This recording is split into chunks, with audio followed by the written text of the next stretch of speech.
and I am the founder of the Women's Emotional Eating Community Support Group. And today we are going to be talking about a very hot topic. It is 3 ways to recover from emotional upset without using food. So we're going to talk about recovering from emotional upset without using food as a comfort, without telling yourself, I am so upset about this thing, and then telling yourself that because you're upset about the thing, that's the whole reason why you have to be eating the food that you don't want to eat, clearly. And the other thing is that the result that you're getting from eating that food certainly isn't comfortable. So it's not like you've eaten the food and then you like feel all great and the problem that you were upset about is gone. So it doesn't work that way, and you know it doesn't work that way. So that's why we're here to talk about it today, because if we don't start to put into perspective what it is that you're actually choosing to do, why it is that you're telling yourself, well, hey, like life's upsetting, life is tough, like there's so many things going on, or so-and-so pissed me off at work, or I have this problem at home, or whatever. Telling yourself that there's a problem that upsets you, and then knowing that because that problem's upsetting you, that's why you're eating, well, that's going to be a mismatch, because when we have a problem and we're trying to like comfort ourselves or solve that problem with eating, with food, it doesn't work, because then we get more upset with ourselves. So now we have to start to ask ourselves some questions. And remember, we're talking about problems, and we're talking about using food as a comfort for our emotional upset. So think about it like this. If you had to take a piece of paper and just write all of your problems down, right, on a piece of paper, and just like write them all down, really, like every problem that you have, from, you know, the dog needing hip surgery and you're not having enough money to whatever, pay for the dog's vet bill, to your schedule between what your boss wants you to do and when your kid's little league game is, to, I don't know, there's lots of family dynamics between COVID and things that are opinions, there's politics, there are so many things that you could have problems about. So the first thing that I want you to do is I want you to take all of your problems and do what we call in Crush That Food Thing, which is the program that I founded to help women to fix their emotional eating issues through a journey of self-discovery. We do something called a brain dump, and a brain dump allows you to kind of get all of your problems down on paper and really be able to see with a wider lens what it is that you're so upset about. So again, we're talking today about 3 ways to recover from emotional upset without having to use food. So the first thing that we're going to do here is we're going to do a brain dump. And a brain dump, again, is where you take literally, just write, like, what are my problems? And then write a list. And I don't care if that list has 5 things on it. I don't care if that thing has 55 things on it. I don't care if that thing has 5,000 things on it. I don't care. It's your list, period. Okay, so now once we do the list, we're going to look at that list, and we're going to give ourselves kind of like a point for each problem. And I want you to take another piece of paper, and I want you to draw a line down the middle of it. And on one side, you're going to write the word love. And on the other side, you're going to write the word fear. And then I want you to take your list, and I want you to look at your list, and I want you to say, is this problem that I'm having love-based or fear-based? And you're going to give yourself a point for each side. So look at problem number 1. Is that love-based? Check. Problem number 2, is that fear-based? Check.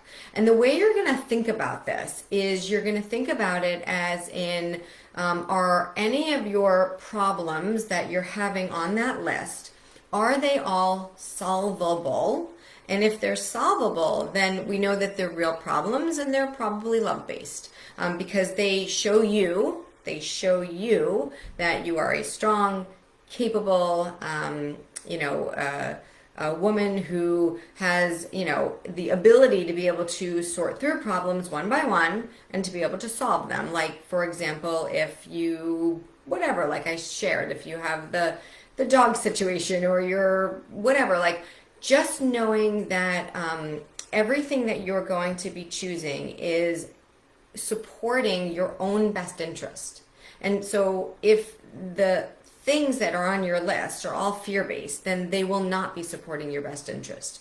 Meaning they'll be all scared stuff. So there'll be things like, I wonder what so-and-so thinks about me, or what's going to happen if I don't get invited to that, I don't know, holiday party, like I'll feel so terrible, or so-and-so was talking about me, or complaining about your work colleagues, or worrying about, you know, even finances. Honestly, they're all fear-based. Things that are fear-based are like, what if this doesn't happen? What if that does happen? Things that are fear-based are also usually linked to the past, like, you know, like, because this happened, now I'm stuck in this situation. So everything that is outside of your lane, meaning that is not serving your best interest. I really want you to think about that. Anything that is not going to support you as a whole human being, being the best version of yourself for yourself, is all fear-based. So once you start to write down your list and you start to see like, well, hang on a minute, is this thought that I have, is this problem that I'm having, is this emotional upset, is it something where I feel like slighted? Is it something where I feel embarrassed or uncomfortable or competitive? Or is it something where I feel inadequate? Is it something where someone has made me feel a certain way, or somebody has gotten angry with me? Is it a conflict? Is it something where you, you know, feel very uncomfortable? Like all of that is fear-based. So when you're doing this brain dump and you're writing down all of your problems, what I want you to do again is kind of itemize them and see like, well, how many of my problems are fear-based and which ones are love-based? And I want you to be able to see the difference, because what happens is that when we have a lot of fear-based problems, well, those are something that we in Crush That Food Thing call pseudo problems. Now, pseudo problems was something that was introduced to me by my coach. Her name is Pam Dunn, and she has an amazing coaching company called Your Infinite Life Coaching. You can look that up online. They have a large amounts of online courses, and they are amazing. But I learned about this through Pam, and when I learned about pseudo problems, I learned that real problems have solutions, and those are the ones that even if they might not be simple, they are boundary driven. So they support you loving yourself. Those types of problems support you setting boundaries for your own self-worth and for your own ability to grow and to thrive as a human being. So they don't come with all the excuses and the what ifs and the I'm scared and why is this happening to me? Those types of problems, right? And again, we're talking about emotional upset today. So we want to think about like, well, what's emotionally upsetting you? And so when we think about what's emotionally upsetting you, it usually comes along with a long laundry list of problems. So when you are struggling with a long laundry list of problems, we have to be able to itemize them first. So doing that brain dump activity is going to be the best way to do this. And then second, it's going to be best to take that list, split it into love versus fear. Once we are able to get that into perspective, then we're going to want to think about which problems on our list are actually solvable if we were not sitting in fear. Now, I want to add this in. Fear is just old emotional energy waiting to be converted into spiritual energy. So fear is really, there's nothing more to it than just a leap of faith. And fear is faith working in the opposite direction. So when we're fearful of something, it's faith working opposite. And trust me when I say that even myself as a coach, as a open-minded, you know, I'm constantly working on my mindset. I continually leap back into fear and then back into love and back into fear and back into love. And that's okay. There is no such thing as perfect. And honestly, if you are operating out of perfection, most of the time, in fact, all of the time, 100% of the time, this is a quote from Brene Brown, when you're operating in a perfectionism, meaning that like everything's got to look perfect, that's always fear driven, number one. And number two, there's usually shame riding shotgun. So somewhere in that perfectionism, there has been some piece of the puzzle where you have been embarrassed or shamed or something made you feel badly about yourself.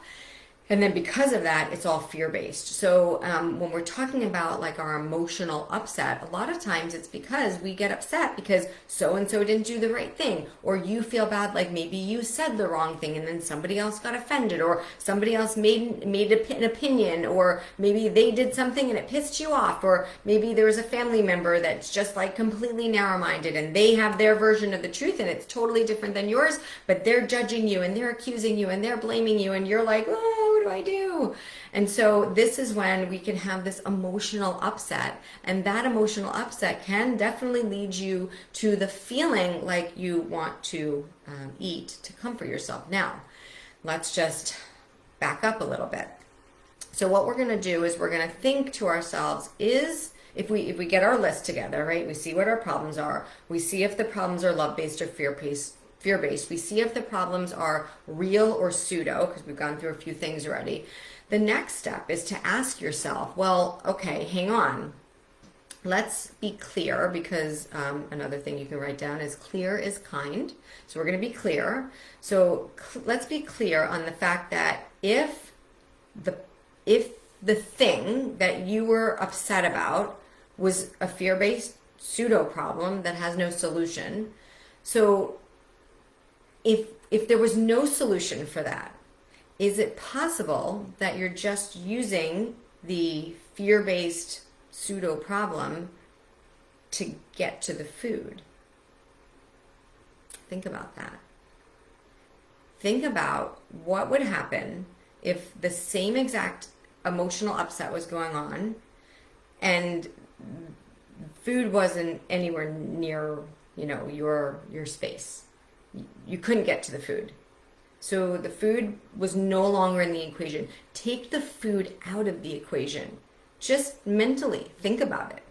So now if you have emotional upset, and every night after night, it's like you come home from work or the kids annoy you, your husband says something, whatever, you're in emotional upset and you're in that stress and trauma all the time, meaning that you're living in like a fight or flight, really. So if you're in that all the time and the emotional upset doesn't change, like that stays the same, but now there's no food, none. Now what do? What's the purpose of being upset? So we have to be able to itemize this out, and we have to be able to make certain that you're not using the thought about being upset so that you can continue to subconsciously choose to have to get to the food. Because how would you get to the food if you weren't upset? Like, what would be the reason that you would just like come home and eat an entire tub of ice cream if there was nothing to complain about? Like, if everything was roses and daisies and joy galore, could you see where eating a tub of ice cream or a box of cookies or stopping at a fast food restaurant and getting, 5 cheeseburgers and sitting in your car and eating it, could you see where if there was no upset, then would you do that still? Would you sit there and overeat if there was no upset? So now we have to think to ourselves, well, hang on a minute, is the upset being used as an excuse to be able to eat? Because if the two were separated, would I be upset if there wasn't a promise of food? And would I eat all that food if there wasn't an upset? So we sometimes can get literally a blanket pulled over our head, and we say something that makes sense in the moment, but it's not logical, and it actually doesn't carry through long term. So we have a story that is in Crush That Food Thing Self-Discovery System, and I'm going to share it with you because I always like to share with you. My trainings are things that are meant to help you grow, and even if you never work with me, I want my trainings to help you. And that's why I give you so much information. But I will tell you that the coaching end of this, it's not enough to sit on the outside of the pool and watch everybody else swimming. And sometimes we think that we can do that. We think that we can just like listen to the podcast, read the books, do all the things, know all the stuff. But there is an enormous space between the knowing and doing gap. And you, just because you know better doesn't necessarily mean that you'll do better. A lot of times the knowing better will help you to be able to understand where it is that you might be standing in your own way. However, if you're going to use that as a reminder of how unimportant you are, like that you can't do that, but you're so happy to cheer everybody else on, you're the team player, you love to do all this stuff, and you're unwilling to jump in the pool and to learn how to swim, you're not going to get anywhere. You might tell yourself you're going to get someplace, you're not going to. And I'm just being real. I'm just being honest. And this chapter story sort of reflects that. When you continue to fall down the same hole, the same space, the same troubles, but you don't recognize that it's your fault. And so when we're in this, training today where we're looking at why you're upset and how that's connected to you getting food, we have to be able to question this. And this chapter story allows us to do that. So it's chapter 1. I walk down the street. There's a deep hole in the sidewalk. I fall in. I'm lost. I'm helpless. But is it my fault? It takes me forever to get myself out. Chapter 2. I walk down the same street. There's a deep hole in the sidewalk. I pretend I don't see it. I fall in again. I can't believe I'm in the same place again, but it isn't my fault. It still takes me a long time to get out. Chapter 3. I walk down the same street. There's a deep hole in the sidewalk. I see it there. I still fall in. It's a habit. But my eyes are wide open. I know where I am. It is my fault. And I get out immediately. Chapter 4. I walk down the same street. There's a deep hole in the sidewalk. I walk around it. Chapter 5. I walk down another street. So it's interesting because when we're talking about this topic today, like 3 ways to be able to recover from emotional upset so that I can stop using food for comfort. Well, you can see where the problem is either or. The problem is either you have all of these fear-based thoughts, you are tripping down the sidewalk hole, and you're falling into this space where you're not recognizing that just because someone says this, just because there's a situation going on, just because you've had a crappy past, just because you have conflict at work, just because you're afraid of something, X, Y, and Z, just because all of that is true doesn't mean you have to eat. Like those 2 things don't come together. And just because you're eating, like I could right now just go and get 5 cheeseburgers and that'd be great. I wouldn't do that though, because that's on like one side. So I want you to like separate the 2, and I want you to be able to see where it is that you're down in that hole. You keep tripping into the hole over and over again, pretending that it's not your fault, pretending that the emotional upset from others, from things happening, or even things that happened in your past, or even things that you blamed yourself for, even if the emotional upset is from you, even if you're like, I'm a piece of, you know what? I did this, I did that, I can't recover, people aren't forgiving me, people are upset with me, I don't know how to go on with my life. Like, even if that's the case, you can still see where the 2, honestly, have nothing to do with each other. So I want you to think about where it is that you might be standing in your own way. And I want you to understand that if there was, I want you to ask yourself, really, and write this down. If you were going to be upset about the same stuff that you're upset about now, and there was no food promised at the end, what would you do instead? Just brainstorm. Like, if there was no food, what would you do instead? And consequently, If there was I don't know, a buffet in front of you, whatever, and you could just eat, but you weren't allowed to do it because something upset you, and you also weren't allowed to use it to be upset with yourself afterwards. What would be the purpose of overeating like that, right? Think about it. Really, like, take the pieces of the puzzle and I break them apart and use one piece at a time. So really, like, write out some scenarios for yourself. Like, write it down. Say to yourself, like, well, if I was upset about this but I couldn't eat, what 3 things would I do instead? And then write down, if I ate, 2 tubs of ice cream and I wasn't allowed to be upset with myself afterwards, what would have been the purpose of doing it? Like, why would I eat 2 tubs of ice cream? So we want to make sure that you're not using the telling yourself that you're upset about something just to get to the food. And then also you're not using the food to really just get upset with yourself. So it's like a double whammy. It's like you're using the thing that you're telling yourself you're upset about to get to the food, and then you're using the food and blaming the thing that you are telling yourself you're upset about. But in reality, the third tier of this is the results that you're getting, which is really just that it ricochets back on you because now you don't feel good about yourself. So are you using, is it all backwards, right? Are you using the desire to feel upset with yourself so that you can then blame the food and then blame the things that are upsetting you? And that's that chapter story that I just read you. So if you need to hear it again, go back to it.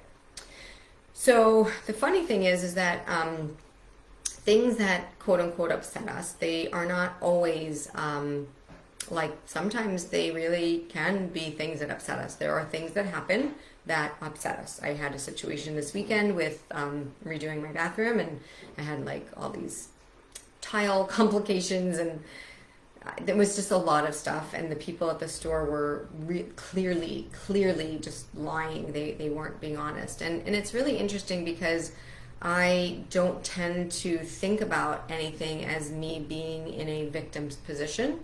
And so during this process, like, I didn't see anything as being a problem. I thought I was going to have to spend an additional $500 to fix something. It ends up that I didn't.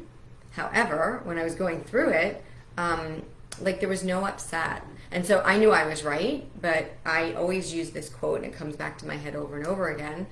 Do you want to be right, or do you want to be happy? And so the funny thing is, even though I knew I wanted to be right, or I knew I was right, I just want to be happy. So even though I was going to end up having to do the wrong thing, like pay extra money for something, which was, trust me, it was super annoying, I still didn't get upset because I was like, whatever, like, I just want to, like, I want to be in a solutions mindset. So the solution was just to pay the money and not think about it. And that was it. Problem solved. No need to feel bad about myself. No requirement to overeat. No requirement to trip myself down a hole and then blame the store and the manager and the man and whatever. All the while, well, I'm the one that's suffering because I'm the one that would be eating, right? And I'd be sitting there eating in spite of them, in spite of the people who piss me off. I'm not doing that to myself. Why are you doing that to yourself? Why? Right? Doesn't make sense. So think about incorporating something in your mindset and ask yourself these questions. And this is where I'm giving you these solutions, right? Because you're going to ask yourself, is this problem love-based or fear-based? You're going to ask yourself, is this problem a real problem with a solution? Like I just said, like, I was going to have to pay $500 extra for something. That was the solution. Did it suck? Yeah. Was it right? No. Am I happy? I am. And that's all that matters, right? Your happiness is all that matters. So ask yourself also, am I using this problem as a blame to get to the food? And am I using the food as a blame to get to the bad feelings about myself that I already have? And if that's the truth, then there is a root cause of the problem that we have to address. You cannot do this alone. So I would love to be able to help you to sort this out, because if this is what you're doing, then this is where we have to be able to get to the root cause of the problem, because if we don't, problem's just gonna be there, and you are just going to keep tripping down that hole over and over and over again. And you'll be in that chapter 1 and chapter 2 where you're like, not my fault. How could I possibly get out of this? I didn't do anything. They're doing all the people up there outside the hole, when you're the one that's in the hole. Now, that doesn't work. So think about if, I want you to actually write this quote down. The biggest wall that you've got to climb is the one that you build in your own mind. So if you're the one thing that's standing in your own way, then you will continue to stand in your own way.